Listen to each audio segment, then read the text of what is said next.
In 1971, 24 young men walked into a basement at Stanford University. Half of them were told, "You are a god."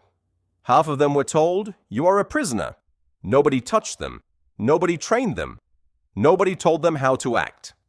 Within 6 days, the guards were forcing men to soil themselves. One prisoner was screaming that he was burning alive on the inside.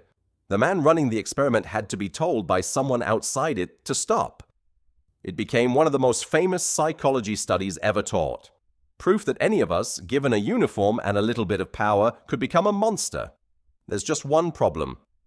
Most of what you just heard might not be true, and the real story is so much stranger than the lie. It started with a newspaper ad. Stanford psychologist Philip Zimbardo wanted ordinary college students, not criminals, not troubled kids. He screened out anyone with a history of violence, mental illness, or drug use. He wanted the most stable, average young men he could find. 75 people responded. He picked 24. A coin flip decided their fate. Half became prisoners. Half became guards. The prisoners weren't just told to show up. Real police cars pulled into their driveways.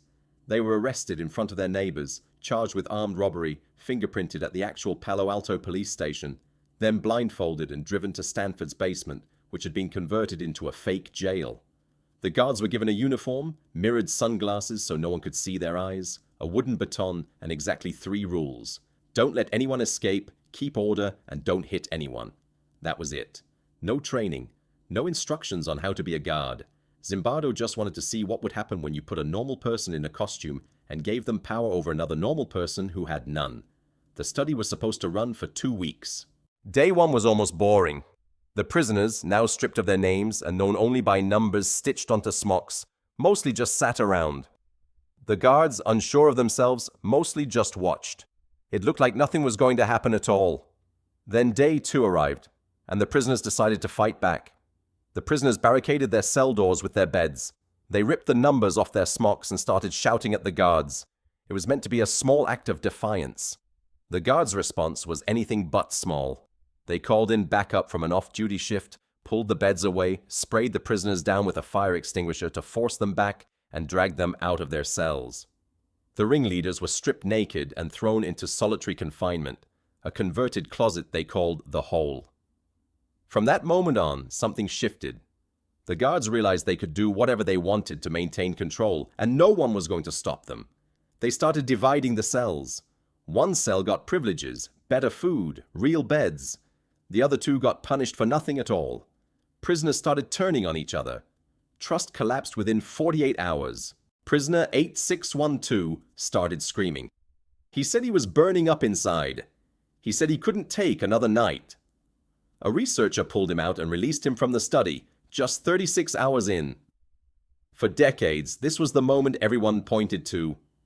The proof. A normal, mentally stable college student with no history of any psychological issue had been broken by a fake prison in under 2 days. It became the most quoted detail in the entire study. A guard nicknamed John Wayne by the prisoners started inventing his own punishments. He made men do push-ups with another prisoner sitting on their back. He forced them to simulate degrading acts on each other. He said later he was inspired by a prison movie he'd watched a few months earlier and by getting hazed in his own college fraternity. By day 5, parents visiting their sons were horrified at what they saw and started talking about getting lawyers involved. On day 6, 8 days before the study was even supposed to end, a young researcher named Christina Maslach walked through the basement to do some routine interviews. What she saw stopped her cold. She watched the guards march a line of prisoners to the bathroom with bags over their heads and chains on their ankles. Everyone else who had walked through that basement in 6 days had looked at this and called it realistic. Maslach looked at it and felt sick. She confronted Zimbardo, not about the data, about the morality of what he was allowing to happen in his own basement. He ended the study that same day. For the next 50 years, this is the story the entire world was told. Ordinary people, given a uniform and unchecked power, will turn cruel almost overnight. It got taught in psychology classrooms everywhere. It got referenced after real prison abuse scandals, including Abu Ghraib. It became one of the most famous experiments of the 20th century. And then people went back and listened to the actual tapes. Here's what they found. Prisoner 8612, the man whose breakdown became the most famous moment in the entire study. He later admitted it wasn't real. He said he faked it because he needed to study for an exam, and the guards wouldn't let him bring his notes into the cell. He thought he could fake being sick instead, and when that didn't work, he faked a breakdown so they'd have to let him go.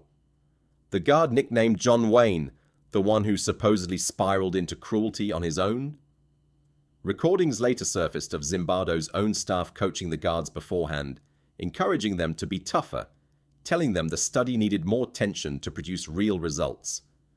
Some former guards came forward and said the same thing in their own words. Zimbardo wanted a specific outcome, and he nudged the experiment toward it before it even started.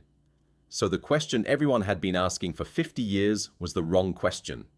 It was never really, how easily do ordinary people turn evil? The real question turned out to be, how easily can ordinary people be steered into performing the role someone else already wrote for them, while everyone watching, including the person running the show, mistakes the performance for the truth? This doesn't mean nothing happened in that basement. Real people lost sleep, real people cried, real people got chained, stripped, and humiliated, even if some of it was performance and some of it wasn't.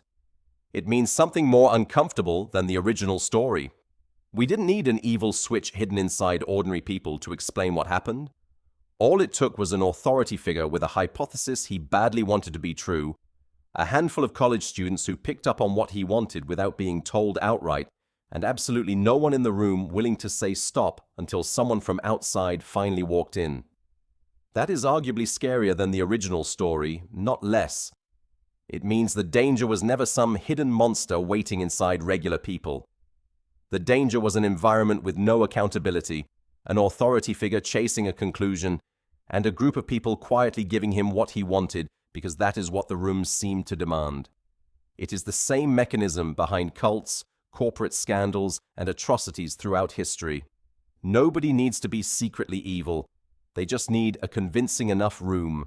So when people tell you the Stanford Prison Experiment proves anyone can become a monster, you can tell them something stranger. It doesn't prove people become monsters. It proves people will quietly become whatever the room around them seems to expect. True or fake, real breakdown or rehearsed one, and that 50 years of psychology students, including the man who ran the study, couldn't always tell the difference either. Which leaves one last question worth sitting with. If a room can shape what 24 ordinary people became in 6 days, without anyone touching them, without any training, without a single real threat, what room are you standing in right now?